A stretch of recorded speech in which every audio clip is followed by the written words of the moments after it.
Hello, and welcome to another episode of The Scramble. I'm your host, Luis Rodriguez. Thank you for being with us. On today's show, we'll be moving away from politics and focusing more instead on education. Last Thursday and Friday, the Board of Regents meeting met at Nevada State College. Three issues that caught our attention was the lower graduation rate in the NSHE system, UNLV's medical school, and the fate of the UNLV mascot. Before we begin, let me introduce our panel. First, we're pleased to welcome NSHE's Chancellor, Daniel Klaich. Rounding up our panelists are Valerie Peritz, a junior majoring in journalism and media studies, and Connor Royce, field director at Turning Point USA. Thank you for being with us.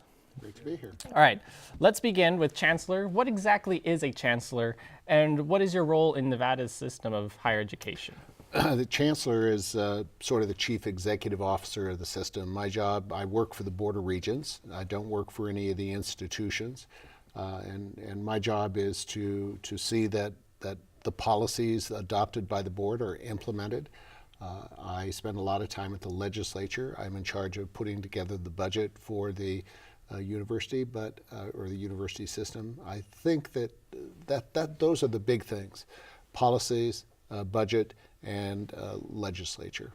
Okay, so since obviously you were at the Board of Regents meeting on Thursday, during the Board of Regents meeting, Regent Hayes stated that the current graduation rate for all institutions governed by NSHE is about 40%. How does this compare to graduation rates in other states? Well, for public, let's talk about UNR and UNLV because they change depending on the type of institution. But we should be aiming at a 6-year graduation rate of about 60%, which for public state-funded colleges and universities, that's what the average rate is.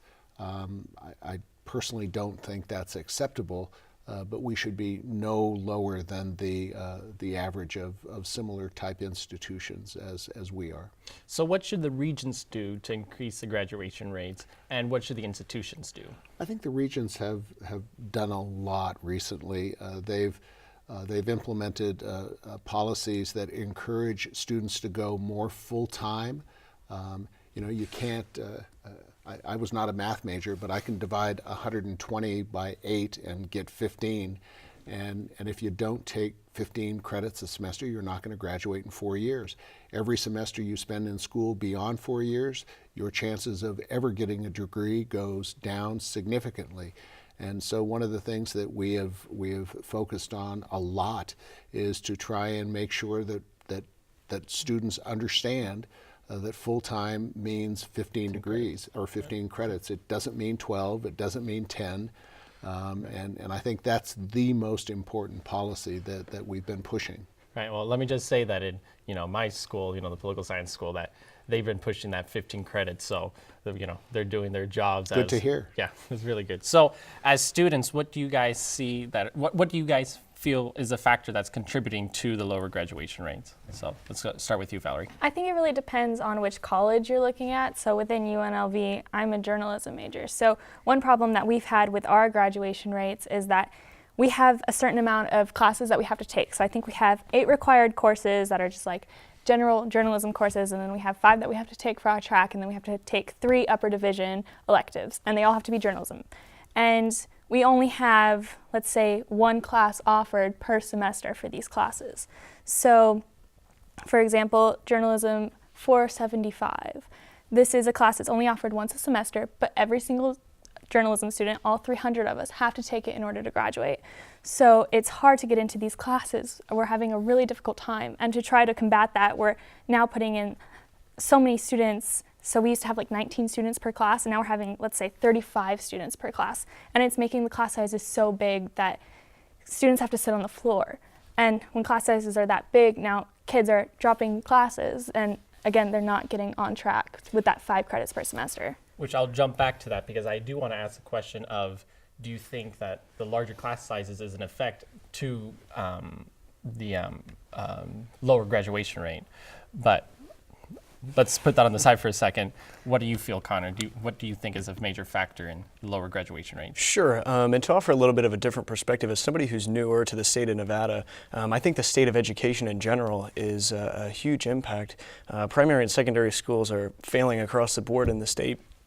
And I think that if students aren't going to college prepared and they're not ready to tackle some of the challenges that we as students face at university, a lot of times that drives kids to lose motivation, to lose that drive to graduate on time or to even finish at all. So I think the state of education in the state of Nevada as well is a huge impact. So you being an out-of-state student, what do you think of the Chancellor's response into this issue? Well, I think that in general, and we've seen this with Governor Sandoval and the state legislature, I think there needs to be a change. I think that students in general need to start listening to what the higher-ups have to say and need to start considering sort of their lives down the road, considering the impact university is going to have. I think that's huge, so I would say that is a big thing for me. And I have to agree. I think that just like growing up in CCSD, I am a child who came out of CCSD.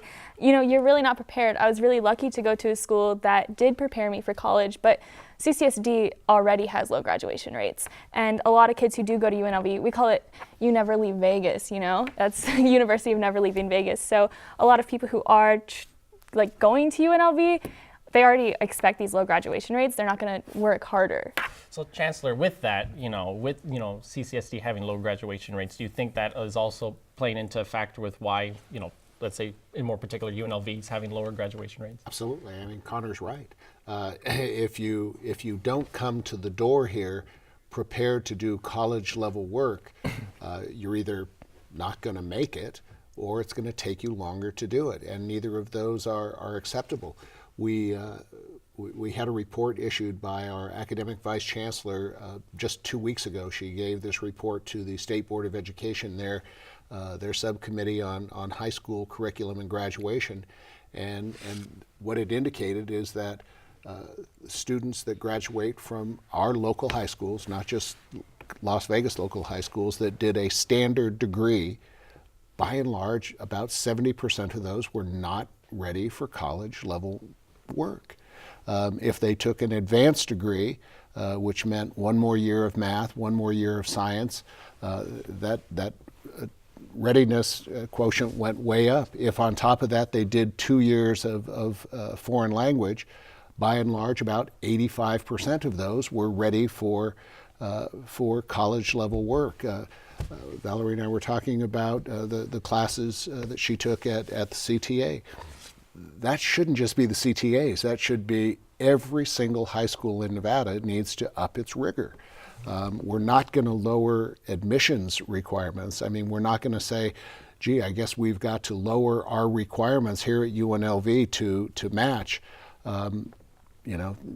I just don't believe in mediocrity, and that's not something we're going to do. And if I can add on to what the Chancellor said, everything that he's saying as well, this is driving a huge conversation that we're having nationally about school choice.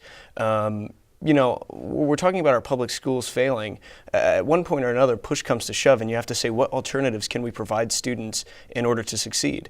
And like I keep saying, with public schools failing, school choice is something that we need to start talking about. It's something that we really need to push. So. Right. So UNLV is striving to be a top-tier university, but with low graduation rates, it's clearly a problem.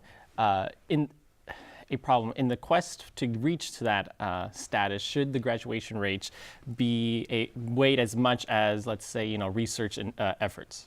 Let's go with Sure. Chancellor. Dr. Jessup made a presentation on that at the last board meeting, and his presentation was very clear that top tier, in his definition, and I think he's got the right definition, has to be the entire educational experience. It has to be the undergraduate experience, the research experience. He wants a university that is engaged in the community, and that the community is engaged in the university. And I think, really importantly, to a point that you made, and it's something that I felt for years, he wants UNLV to be a school of choice for every person here. We don't want this to be a safe school where I'm going to go if or that. This needs to be this is the school I choose to go to. But I think it applies across the board, Luis, and I think that it'll take a while to get there. But the journey is valuable, not only just the destination. Okay. So, like I said, I tabled that question, so I'm going to go back to you, Valerie. So UNR's president expressed his concerns about the sizes of classes, urging that smaller classes are more likely to help institutions becoming top tier. How would you respond to this? Well, I think that he's exactly right. Being a student who went from small class sizes, 19, 20 people, to now class sizes of 35 students, it's a really big change, and it is hurting our curriculum. Journalism students, we have the very unique ability that we're not just learning numbers, we're not just learning, information, we're learning how to do a trade. We're writing stories, we're editing stories, and it's really important to have teachers who can focus on your works. They can teach you, okay, this is what you're doing right. We're almost like a technical trade. And with the larger class sizes, our teachers aren't able to spend more time looking at our papers. They're not even giving us more papers because they don't have the time to grade all this information. And I think it's really putting a strain on what our college is able to do. And it's part of what I've always loved about being a journalism major. All right. Well, hopefully, President Jessup and others are listening to this and they can hear our concerns about, trying to raise graduation rates. So on to the next topic. UNLV will accept its first class of medical students in 2017. We already have a medical school up in UNR. Do we really need a second medical school in the state? Chancellor, what do you think? Absolutely. I think that has been proven dramatically. And there's a whole, I usually think of this in terms of three issues. Number one, it's the quality of healthcare in this valley. We have an obligation as the public higher education institution to improve the quality of healthcare, and that includes physicians. Number two, I think it can have a direct impact on the economic diversity of Las Vegas, bringing more research in, more highly educated people to Las Vegas, spin-offs. So I think it can improve our economy. And number three, I think it will improve the reputation of UNLV and the value of the diplomas that all of you are going to get. All three of those things, I think, are linked to a school of medicine and a good reason why we should have it here. And I don't think it has to impact negatively the medical school that is at UNR at all.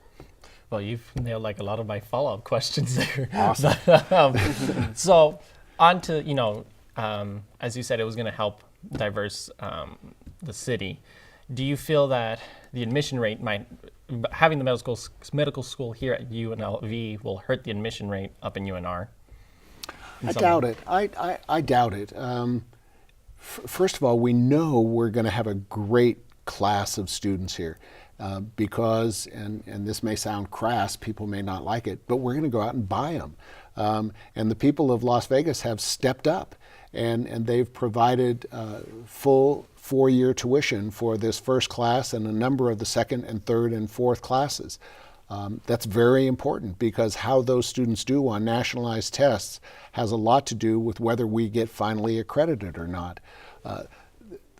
There is a huge need for more doctors in this state and in the country, and I think we've got plenty of room for 2 great medical schools in the state. Okay. What about you, Connor? What do you think about the medical school being built here? And as Chancellor Klaich said, how much do you think this will help UNLV's reputation? Well, I definitely think it's going to have an impact in terms of UNLV growing in the state. The chief medical officer, Dr. Tracy Green of the state, just committed to becoming, I believe, as vice president of the school or something to that effect. Sure. And that's going to have a huge impact. People are going to want to come down here and make this thing big and grow UNLV. People that I've talked to, friends, family, they're already seeing the impact. We always talk about as students or faculty or staff making UNLV a premier university in the nation, really, and this is the first step. And we see it with the caliber of people that are coming to help with the project. So it's going to have a massive impact, I believe. What about you, Valerie? Do you see the same impact? Well, I think that it is definitely going to impact UNLV. My fear, though, going into the medical school is that we really have to make sure we're getting the right professors, the right people to teach it. One big fear that I have, as I have a sister who wants to go into the medical school, is that we're not going to bring in the top tier teachers. You know, we are paying for, I believe it's the first 60 students who are coming in. And we need to make sure that if we're going to keep bringing people in after that grant money is gone, that we have great people, not only from the Las Vegas community, but from around the country who can really teach these students, you know, what it is. Las Vegas has a huge medical community, so we do need these really good doctors, but we need to make sure that we're having the right staffing and the right professionals to help them grow. That's absolutely true. I agree. Well, with that, we're going to have to stop and take a quick break, so stick around, we'll be right back. I remember the moment. I'll never forget that moment. That moment? It was a moment that changed my life. I'd been training with my team for months, and now we had been called up for the first time. The real deal. Wildfires were getting dangerously close to homes. At that moment, I got my first taste of just how important the Guard is to my community. See how the Guard can be an important part of your life at NationalGuard.com. Drownings are a leading cause of death for young children. Make sure kids learn how to swim. Always watch them in and around water and properly fence all pools. Simple steps save lives. To learn some new ones, visit poolsafely.gov. The United States Air Force has a proud history of leading our nation in embracing diversity. We've been reaching new heights for years by understanding it's our individual experiences which make us strong. You can share in this success by seeking opportunities to learn and grow as a member of a diverse team. We are the world's greatest Air Force, not because of what we do, but who we are. This message is brought to you by the U.S. Air Force. Welcome back. The issue of Hey Reb has been brought up several times during the last two Regents meeting and by Senator Harry Reid. The argument is that the Hey Reb mascot is a symbol of white supremacy. President Jessup appointed a diversity committee to look at the history of Hey Reb. He also stated that most schools change their mascot every 10 years and that Hey Reb is coming to that point where we might want to give a refresher. What do you feel about this issue, Chancellor? If you can comment. No, I can. I think the president has instituted a good process. There have been a lot of people who have come to Board of Regents meetings and not been happy with it. But if you look at what he's done, a lot of folks have expressed almost unanimous support for the concept of the UNLV runnin' rebels. A lot of people don't seem to mind the Hey Reb. The real focus of folks' concern is the visual image of the mascot, who many identify with a Southern colonel and a symbol of white supremacy. Right. I think the president has done exactly the right thing, and that is put together a group of folks to look carefully at that, see if that can be, he calls it refreshed, taken to an image that is in everyone's mind less offensive. I'm willing to let that play out and see what the president comes up with. Right. So Valerie, I'm going to come to you. So is Hey Reb racially decisive? Because there are those who do say that the mascot is a symbol of Western prospectors. So do you agree with that side or the other? My opinion's a little bit weird. This wouldn't be the first time that UNLV's changed their mascot. I mean, our mascot was originally, I think it was a rebellious wolf, right? Well, that and with the rebellious wolf, he actually did have the Confederate flag. Well, not the Confederate flag, but the Confederate uniform. So he did, in a sense, depict that, but it was changed once Hey Reb came in. Yeah, it was changed in the 70s. I think if we do go to the running rebels, it wouldn't be the worst thing in the world, but I don't necessarily think that we have to change Hey Reb. I think one problem that we're facing now is you really can't do anything without offending someone.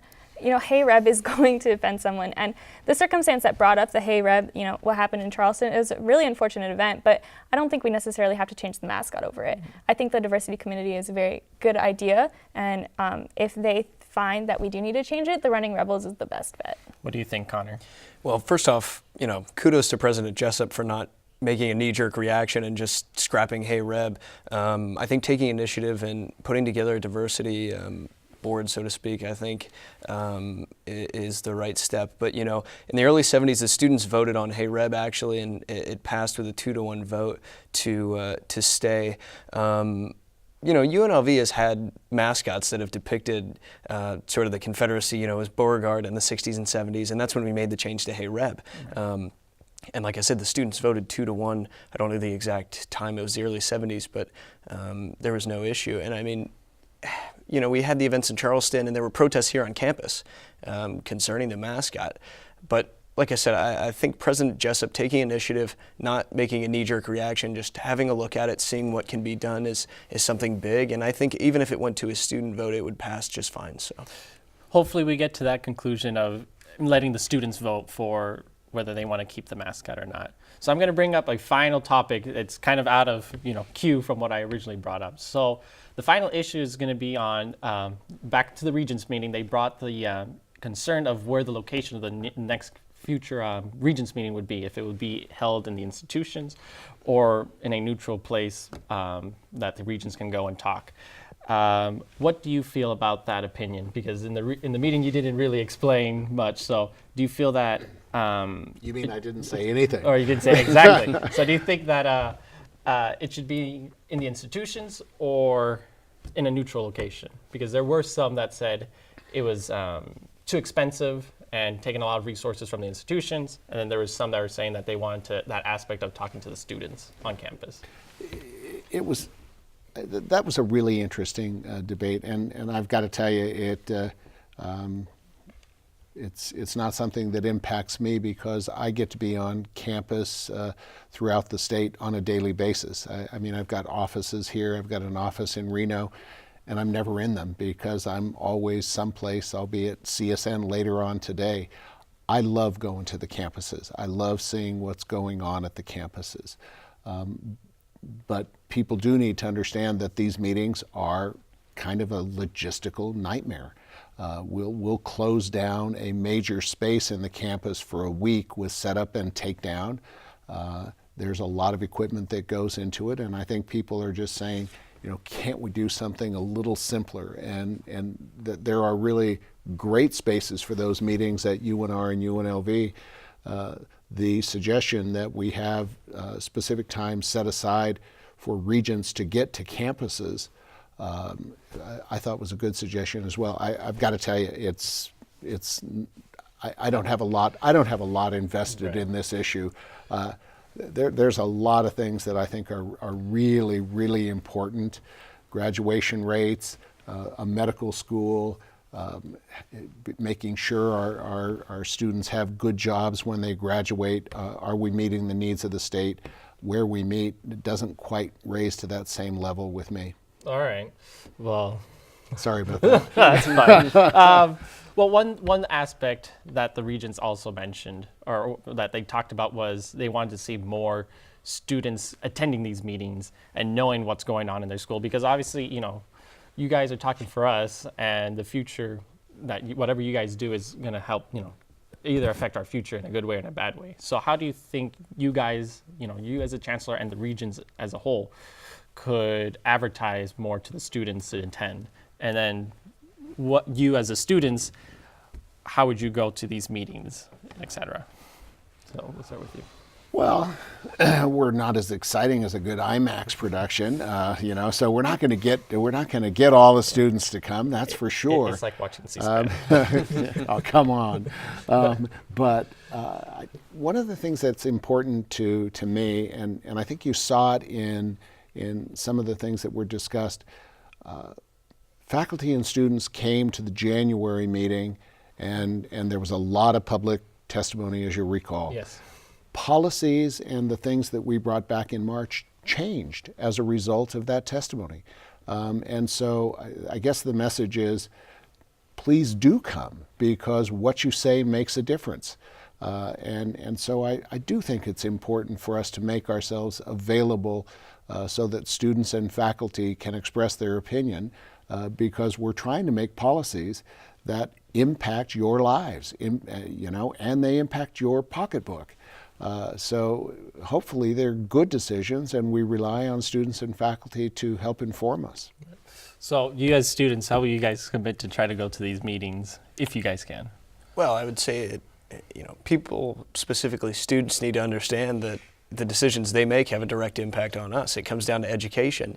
You can't convince everybody that the Regents meeting is the most important thing in the world, but you can be on campus, you can find leaders on campus to say, hey, listen, we need to go, we need to voice our opinion because we're the ones that eventually are going to be affected by this. And that doesn't mean that every student at UNLV is going to end up going if you try to educate students, but even if you get a dozen more than the last meeting to go, it's something big. So I would say just really educating students is a huge thing.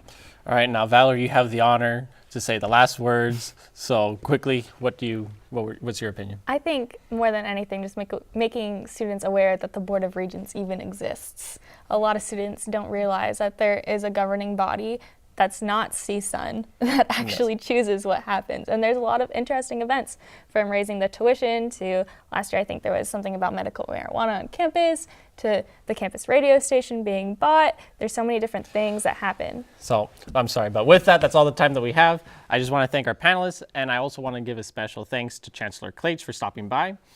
Follow us on Facebook at UNLV Scramble and on Twitter at UNLV The Scramble. Also, email us your opinions at unlvscramble@gmail.com. For further discussion, we want to hear from you, the audience, answer our weekly question.